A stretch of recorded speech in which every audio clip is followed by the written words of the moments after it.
Well, good morning to you, and thank you so much for being us in Friday's edition of Morning at NTV. It's also the last Friday we will be having in the month of May, because next week we will be starting and picking up a new month and a new mantle and a new anchoring together as we journey to the middle of the year. Just that yesterday we were a buzz of the elections, then worried about post-election, then thereafter we got into the swear-in, and the administration as we speak is now in at 89% settled in the next 5 years. You can also settle in for next hours here on At NTV as we have the conversations that are really important to you. Sometimes we ignore them, sometimes we don't think that it's possible for them to be a reality in our communities, in our homes, in workplaces, and fires are something we still need to be mindful of. As the saying goes, better prepared than not. So that is what we want to focus on this morning. Our tech note, understand electrical safety and sustainability. According to the police annual crime report of 2025, the Directorate of Fire and Rescue Services did identify power-related installation as one of the leading causes of outbreaks fire, and this is across Uganda. Now, this has largely been attributed to poor electrical connections and substandard installations. Some of you do this this installation use, and you're not qualified to do it, so you end up putting yourself in a hazardous situation in case of any short circuiting. I'm not an engineer. Anyway, often linked to a qualified practitioner, a quack operator within the industry. Now, electrical engineers and technicians are now raising the bar over the growing number of unprofessionals, the hiring, and the 10 years. But they are not professionalized in field. They don't even have studied, through the proper, that kind of skills handle where you just watch do it, and then you become good doing it, but not knowing other elements about electricity and things related to. So this is partly the blame for the fire incidences that are leading to unsafe schools. We've seen so many schools going down in a blaze because of that. In markets here, being able to bring you some of those jobs with Stephen Bide, showing markets that have gone blaze because such issues. And to help us discuss this, I'm by Ronald, who is a senior electrical engineer consultant, to help us understand the nitty-gritties. But I'm glad to sit down with you, Ronald. How are you? Okay, yeah, very good.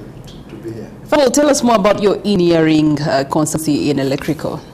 Yeah, I've been this for more than close to 10 years. I've done on a number of projects, right? Small installations, commercial installations, industrial installations, power line, coaxial transformer installation. So I've done quite a lot in this industry. Okay. Yeah. As an engineering consultant in electrical engineering, what are some of the factors that you have seen constantly contributing to the increase in poor installations? Yeah, one is of course, as you said, poor electrical installations, and is the installations that are done by someone who is not qualified to do that. And someone is not qualified, there are quite a number of things they will not put practice. First of all, use of the right materials, but also secondly, doing proper good workmanship. For example, if it's with using the right wires, doing the proper sizing, the right appliances, give the proper protection to a building, because someone is not qualified to be able to figure out that, and that can beat a building in there. And that has caused quite a number of outbreaks. Some of the schools, some of the commercial buildings, arcades, apartments, and things like that. Okay.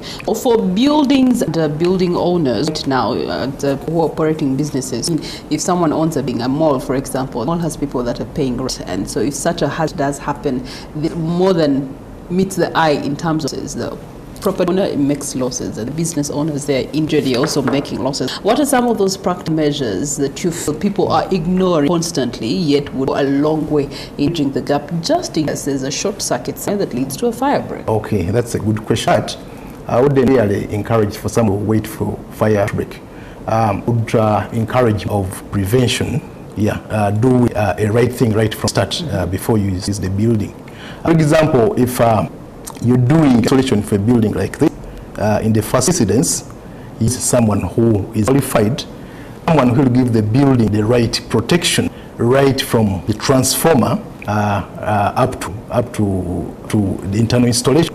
When the right thing is from the start, when the protection, when the right thing is done from the start, you don't expect things like fire. But how do you identify the right person, the qualified one to do the job?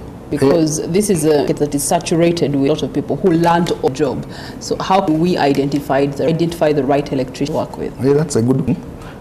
The right person is the one who has done an electrical course and assessed by the regulatory board that is ERA and has been issued with the permit.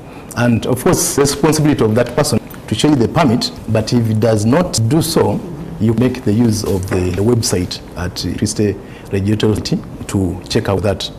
Yeah. But back to your question about some of the measures that you can do. Of course, I said, you start with the prevention, but in the case that doesn't happen at the start, of course, when the fire break starts, one of the main things you encourage is to isolate the means that you have to know the power source, the power. But if that doesn't happen, then that is when you can make use of calling the distributor, that's EDCL. You can call the fire brigade, but it really encourage that to happen. Prevention is. Okay, so on the element of prevention, what's through the standards proper power installation? The standards, like I said, it starts with the right person first. So right person knows what to do, knows the right amount to do, knows how the installation of a structure right from the start, right from piping, from choosing the right of materials, right from choosing the right wires, proposing of the transformer so that it doesn't nothing like overload, and also proper size of sockets and so on, such that there is no chance of hitting and causing fire to. Okay. What is the role of the regulatory authorities in order to manage the issue that we are suffering with the end users? Because as long as you're dressed, as long as a person comes like that, he says, I mean, we even if they permit, we don't know if it's a fake permit or illegal permit, unless we go to the site, as you have said, we got ERA website, which people may not go to. So at the end of the day, when it comes to ensuring that this person is qualified, you have talked about, and we're talking about difference of buildings. The way you make installations for home is different from how you do it. A buried building, it's different from how you do it from market and different types of buildings. So is there a qualification, or in part of your qualification, does it qualify you just when you see classification cars, when you're being given permits? Is that qualification applicable electrical engineering, that given permits to the grade that you have qualified for? Yeah, it's much applicable.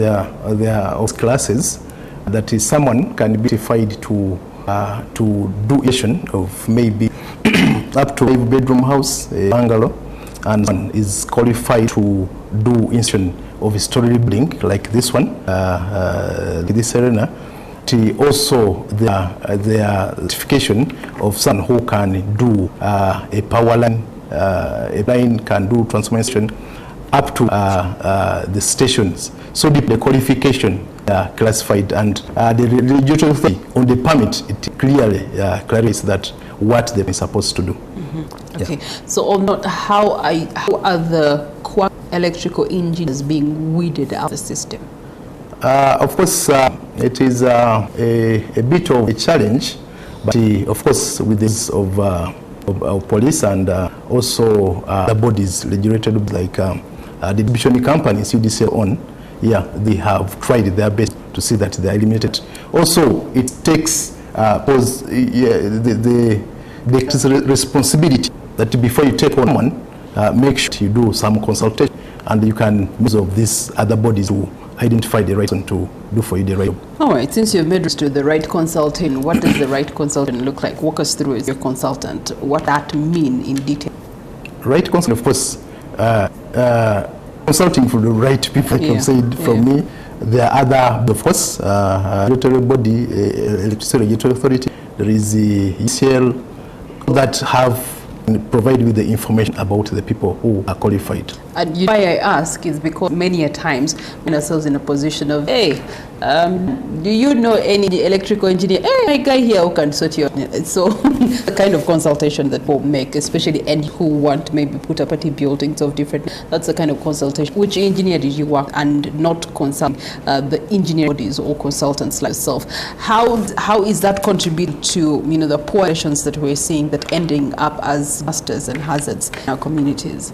Now, seeing for any that way, like you highlight, it's good for the start, like when you search for someone. But before you body the person, you must do your own ground. Must do your own ground check and let the person prove that he's really qualified. Okay, yeah. So you talked about preparing rightly from the start, and you talked about the start from the transformer to how the installations are done, the building before it's actually usable by the public or the different owners. But when it is done and dusted, still, what needs to be part of the building to ensure safety, just in case there is any fire or there's any circuiting? What tips should people have on their fingertips? I think that's a good question. They should also continue to make use of qualified people to do regular checkups. You see some of solutions, of course, when you do an installation is for life. Yeah, could be some dust that can happen along. Rats some rats can the wire. So some can get burnt along the. But also things like earthing, that the building protection time can be affected. So such things are checked really, and and make sure that they're in proper condition than prevent these fire outbreaks. Okay. Are there earthing technologies that have emerged on the market? For earthing? Yes, there are quite a number. There are quite a number which have emerged, but of course that is now details of the electricity. All right. Yeah. In that way, how are you working with the different regulatory authorities or registration authorities in order to ensure that even those that they welcome you for can be qualified, because they have gained deal? They just need to professionally understand that their standard must be obligated to in order for them to be better at their. Yeah, actually, the regulator has a program for such people that they are on board, they are out, and they also give verification, and then they can legally operate. So the authority, I think when some people who are in that category can check out with the regulatory authority, there are such programs. Okay. As a consultant, what other things should the public be mindful of or aware of as either on being an electrical engineering or just really looking and seeing that whole process? Yeah, they should do one thing. They should be sure, on the person that they are really. It's not just to do. People just, of course, might do the installation and the sites on maybe socket. Okay. But they look maybe on the protection pitch of the installation. That's where they should put of emphasis. A building has to begin proper protection, such that in the case of ideally a building that is properly wired, power has to go off automatically without really needing to call fire extinguisher. Okay. On that note, I also want to find out, yes, you have the quack or the cameras on around, but at the same time, there's also the equipment that they use, the materials that they use, engineering, electrical engineering products on the market that be fake products or poor standard. As a consultant, how do you speak in? It is a big problem also about the quality of the materials, and it's because it's partly blamed on the customers, because sometimes customers really want to save and they just opt for cheap product and knowing that in long it will be expensive. But so another challenge, the quality of the material still goes back to the person who use.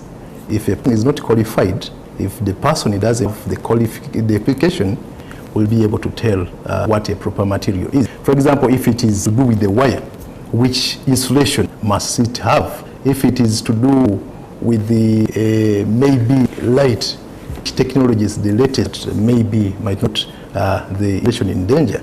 It is a socket. If the quality is if it can't tighten, like if things are small as whatever, if it can't tight and bring about loose connection, that can bring about the fire to break. All right, Engineer Ronald, it's been a very enlightening conversation that we're having here. As we are at the close of this conversation, what would be your call to action and call to caution for the different stakeholders? Yeah, the action is to be mindful on the people that use in electrical installation and in other work to try to be careful. And also the caution is, like I said earlier, is on prevention. Yeah, other than waiting for the fire to come out, and we to prevent that. Okay. Yeah. Are you on Yeah. It's the easiest way people know your consulting services. So if they're on TikTok, do they look for? Waynold Service Limited. Okay, Waynold Service Limited. All right, thank you. And you. Even the website is the same. Waynold What's Services. the word? Yeah, waynoldserviceslimited.com. Okay, all right. Engineer Ronald, a pleasure sitting down with you, and thank you so much for opening our eyes to how crucial it is for us to actually scan and make sure that we bring the proper qualified people on board. Do the right thing means you do it from the start, not do it wrong, and it costs you a long way more simply because you made a quack vision and to work with a quack or a Kamufu who give you substandard in terms of installations, especially as far as electrical engineering is concerned. And so let's be mindful of that. Now, I go on with our competence of the day. We just even be there having a scene with a Katikiro of Buganda, and that is Peter Maiga, who was able to also speak into the new administration and how it's formed up, and especially in favor of the regionals, which has been a very critical balance. Many people have lauded the president for having had a balance to which Buganda represented in the country itself specifically has actually increased